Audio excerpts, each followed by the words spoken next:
This video is brought to you by Dr. Kristen R. Bromley's Guitar Method Book Series and Online Music Academy. Hi, I'm Dr. Kristen Bromley. Welcome to my online academy. I'm delighted to be here helping you with playing the guitar. In this video, I'm going to go over a strumming pattern that works really great for 12/8 time, and I'll explain a little bit about 12/8 time. Once I've gone over the strumming pattern and we've worked on it a little bit together, we'll jam on a couple songs, and by jam I mean you, me, and the band. We'll play these songs together, and we'll be using this strumming pattern to play those songs. It's going to be great. This video does accompany lesson 14 from my Chords and Harmony Books 1 and 2 method book. In that book, we're going to be starting on page 87. We'll be on pages 87 and 94 for this video. The strumming pattern that I have up here on the board is strumming pattern letter H there on page 87. Okay, so 12/8 time is known as a compound meter. In the last three videos that I went through, the last three videos that go with lesson 14 from the book that we went through, those ones went over 6/8 time. 6/8 time and 12/8 time are very similar. They're both compound meters. 12/8 time is sort of like twice as long as 6/8 time. That's really the only difference there. But I'm going to go over it a little bit more specifically. 12/8 time technically has 4 beats per measure. But the quarter note is not the beat. The dotted quarter note is the beat. So that makes the subdivision into 3/8 notes instead of 2/8 notes. So we've done a lot of playing together, strumming patterns and so on, in 4/4 time so far in the lesson series. That's the most common meter that we actually play in probably on the guitar, and just the different songs that we end up playing strumming to.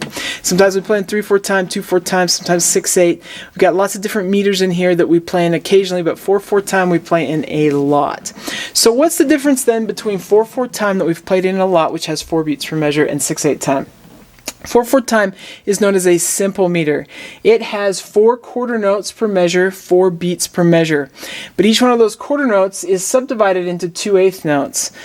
Those 8th notes could be subdivided into, each 8th note could be subdivided into 2 16th notes. So 4 16th notes for a quarter note, that sort of thing. When we get into compound meter, we're instead using the dotted quarter note as a beat, which is subdivided by 3/8 notes. That 3/8 notes tripletizes the feel. So instead of 1 and 2 and 3 and 4, and we have 1 and a 2 and a 3 and a 4 and a, completely changes the feel.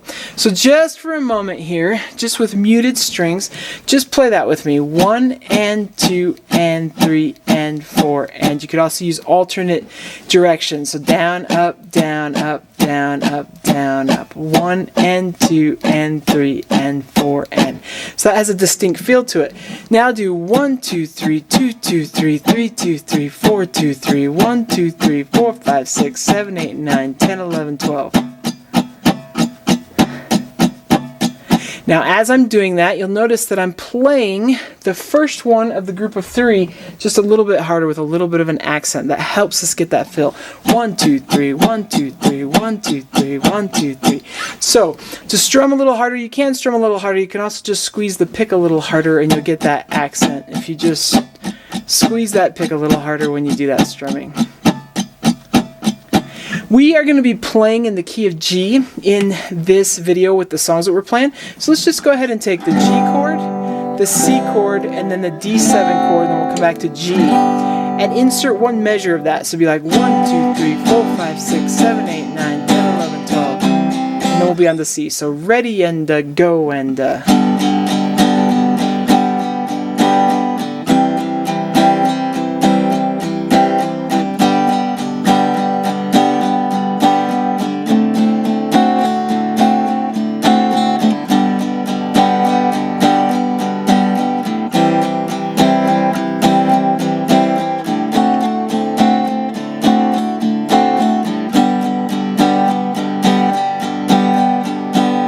Now, instead of just doing all down strums, you could throw in an alternate strumming direction in there, alternate the strumming direction in there. Down, up, down, down, up, down, down, up, down, down, up, down. So you might try that with me.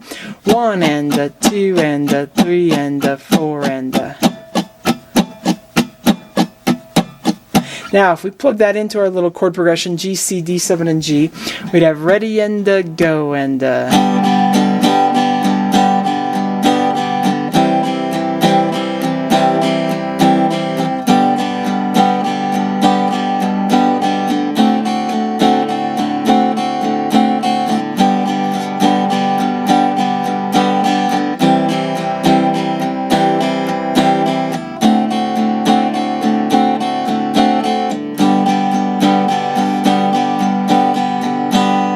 Now, you can use that as a strumming pattern to play in 12/8 if you'd like to. But let's go ahead and take a look specifically at this one I have up here on the board, which is also letter H there on page 87. So what we're going to do here is some of what we've done, and we're going to add in one extra little thing. So on beats 2 and 4, we'll do that down, down, down, like we were just working on. But with this one beat on beats 1 and 3, we're going to do down, up, down. But the catch here is we're going to do a dotted eighth followed by a 16th. And then an eighth note. So instead of just having straight up 1, 2, 3, we're going to have down, up, down, down, up, down, down, up, down. Put these together and you'd have down, up, down, down, down, down. And then the second half is the same as the first half. So down, up, down, down, down, down, down, up, down, down, down, down.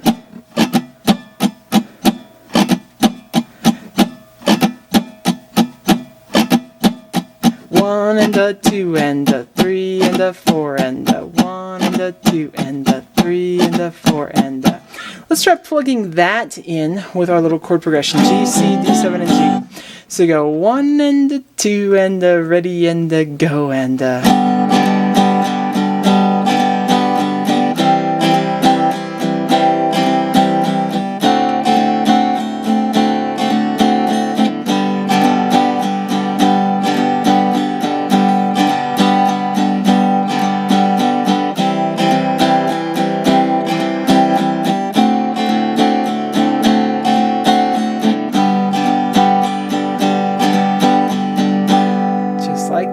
Okay, so we're going to use this strumming pattern to play a couple of songs. The first song that we're going to play is number 13 on page 94 in the book. So number 13, we'll start with the G chord, use G, C, and D7 just like we were just doing. And then we will do number 4 on page 87, which is Amazing Grace. Now Amazing Grace is usually done in 3/4 time, but here it's been expanded to 4/4 time. And if we want to create a triplet feel over a song in 4/4 time, all we do is turn it into 12/8 time. So what we have here is, though it's written in 4/4 time, which works best for the way the melody is written, we're going to superimpose the groove for 12/8 time over top or underneath that. So we're going to be using this strumming pattern once per measure. So just for example, there with number 4, it'd be ready and a go and a. We'd have 1, another measure of G, then C, then we come back to G, and so on and so forth. Of course, both of these songs will happen at 2 different tempos, a slower tempo and then a faster tempo. So you can work it at that slower tempo and then that faster tempo, but it's going to be super fun. As I've mentioned in a lot of these videos, if you need to, you can just mute those strings and practice the strumming right along with me and the band and not worry about the left hand. If you need to worry about the left hand, you can just focus on that on its own as well. Then you can put the two together. If you want to work on the singing, then you can work on that by itself and then try and put them all together. Or just the singing and the strumming without the chords. Try the singing and just the chords, put all 3 together. Alright, it's going to be super fun. Let's go ahead and play these songs together.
awesome. I hope you are having fun with this. In the next video that comes out that goes with lesson 14, we're going to take a look at 9/8 time. So I'll have a strumming pattern for 9/8 time, and we'll play some songs in 9/8 time. It's going to be awesome. Take care, and I'll see you again. Thanks for watching this video. If you found it helpful, please hit the like button and subscribe to the channel. And be sure to check out more great content. You can find more information about me and my products at KristenBromley.com. Take care.